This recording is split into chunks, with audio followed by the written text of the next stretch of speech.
वरिष्ठ प्रशासनिक अधिकारी ओंकार शर्मा को छुट्टी पर भेजे जाने को लेकर अब हिमाचल की सियासत गर्मा गई है। भाजपा विधायक सुधीर शर्मा, विधायक विक्रम ठाकुर और राज्यसभा सांसद हर्ष महाजन ने इस कार्रवाई की कड़ी आलोचना की है। इन नेताओं का कहना है कि एक ईमानदार और निष्पक्ष अफसर के साथ अन्याय हुआ है। सुधीर शर्मा ने कहा, ओंकार शर्मा एक वरिष्ठ और अनुभवी अधिकारी हैं। उन्हें जो जांच सौंपी गई थी उसे उन्होंने पूरी निष्ठा और ईमानदारी से अंजाम दिया। उनके खिलाफ की गई कार्रवाई न केवल दुर्भाग्यपूर्ण है बल्कि यह संदेश देती है कि अगर कोई अधिकारी निष्पक्षता से सच्चाई सामने लाएगा तो उसे सजा भुगतनी पड़ेगी। हर्ष महाजन ने इसे ईमानदार हिमाचली अफसर की बर्खास्तगी बताया है, जबकि विक्रम ठाकुर ने भी इसी तरह की प्रतिक्रिया देते हुए सरकार के फैसले पर सवाल खड़े किए हैं।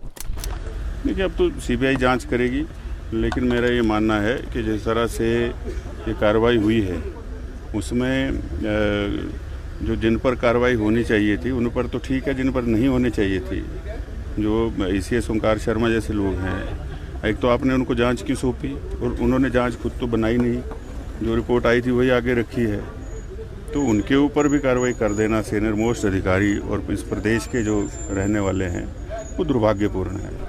जो ईमानदार अफसर था उसको तो ले लिया ओंकार शर्मा का, जो हिमाचली अफसर है, जो नोन है ये ऑनेस्ट आदमी है, अपराइट आदमी है, जब किसी पे कोई उंगली नहीं उठा सकता, उसको तो बर्खास्त कर दिया सारे पदों से, है ना, जितनी पोर्टफोलियो थे।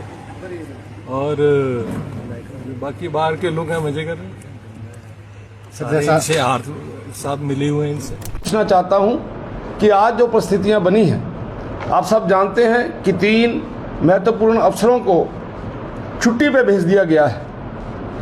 मैं पूछना चाहता हूं इस सरकार से कि अगर कोई गलती करता है तो क्या उसको छुट्टी पे भेजा जाता है, और अगर कोई ईमानदार अफसर जैसे श्री ओंकार शर्मा जी जिन्होंने ईमानदारी के साथ काम किया, ओंकार शर्मा जी को भी छुट्टी पे भेज दिया गया।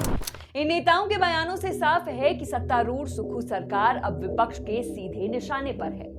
सिर्फ राजनीतिक हलकों में ही नहीं बल्कि सोशल मीडिया पर भी ओंकार शर्मा को छुट्टी पर भेजे जाने का व्यापक विरोध देखा जा रहा है। बड़ी संख्या में लोग उन्हें ईमानदार और निर्भीक अफसर मानते हुए सरकार की मंशा पर सवाल उठा रहे हैं। बता दें कि यह पूरा विवाद विमल नेगी मौत मामले से जुड़ा है। विमल की पत्नी किरण नेगी ने सीबीआई जांच की मांग करते हुए हाईकोर्ट में याचिका दाखिल की थी। अदालत ने इस पर SIT से स्टेटस रिपोर्ट मांगी थी। इसके बाद SP शिमला और DGP अतुल वर्मा दोनों ने हाईकोर्ट में अपनी अपनी रिपोर्ट दाखिल की। DGP की रिपोर्ट में SP शिमला पर सवाल खड़े किए गए, वहीं SP संजीव गांधी ने DGP के शपथ पत्र को झूठा और गैर जिम्मेदाराना बताया। इस विवाद के चलते सरकार ने दोनों अधिकारियों को छुट्टी पर भेज दिया। लेकिन सवाल यह खड़ा हुआ कि ACS ओंकार शर्मा को छुट्टी पर क्यों भेजा गया। दरअसल 19 मार्च को जब विमल नेगी का शव शिमला लाया गया और परिजनों ने विरोध प्रदर्शन किया, तब सुक्खू सरकार ने स्वतंत्र जांच के लिए ओंकार शर्मा को नियुक्त किया। उन्हें 15 दिन में रिपोर्ट सौंपने के निर्देश दिए गए। ओंकार शर्मा ने सरकार को अपनी रिपोर्ट सौंपने के साथ साथ हाईकोर्ट में भी एक विस्तृत शपथ पत्र दाखिल किया। इसमें बिजली बोर्ड के MD मीणा और देशराज की भूमिका पर सवाल उठाए गए थे। ये कहा गया कि इन्हीं के दबाव में विमल नेगी तनाव में थे। साथ ही उन्होंने 220 करोड़ रुपए की पेखू बेला सोलर पावर प्रोजेक्ट की जांच की सिफारिश भी की, जिसमें विमल नेगी की भूमिका थी। हाईकोर्ट में 3 अलग अलग अफसरों के शपथ पत्र दाखिल होने से सरकार की स्थिति और भी असहज हो गई। इन रिपोर्टों ने प्रशासनिक व्यवस्था और पुलिस तंत्र की कार्यप्रणाली पर सीधे सवाल खड़े किए, जिससे सरकार की छवि पर कहीं ना कहीं कुछ बुरा असर पड़ा। इस पूरे घटनाक्रम के बाद ओंकार शर्मा, SP संजीव गांधी और DGP अतुल वर्मा तीनों को छुट्टी पर भेज दिया गया। हालांकि DGP वर्मा 31 मई को सेवानिवृत्त हो रहे हैं, लेकिन ओंकार शर्मा को छुट्टी पर भेजे जाने को लेकर सरकार कोई ठोस वजह नहीं दे पाई। सरकार का यह कहना है कि ओंकार की रिपोर्ट में जिन अफसरों पर उन्होंने आरोप लगाए उनके बयान नहीं लिए गए हैं। सरकार ने उनसे बयान लेने को कहा, मगर ओंकार शर्मा ने इनकार कर दिया। सरकार का यह भी कहना है कि ACS ने एडवोकेट जनरल को बिना वेट कराए रिपोर्ट हाईकोर्ट को सौंप दी। अब भाजपा का इस पर कहना है कि क्या ये वजहें इस कार्रवाई के लिए काफी हैं।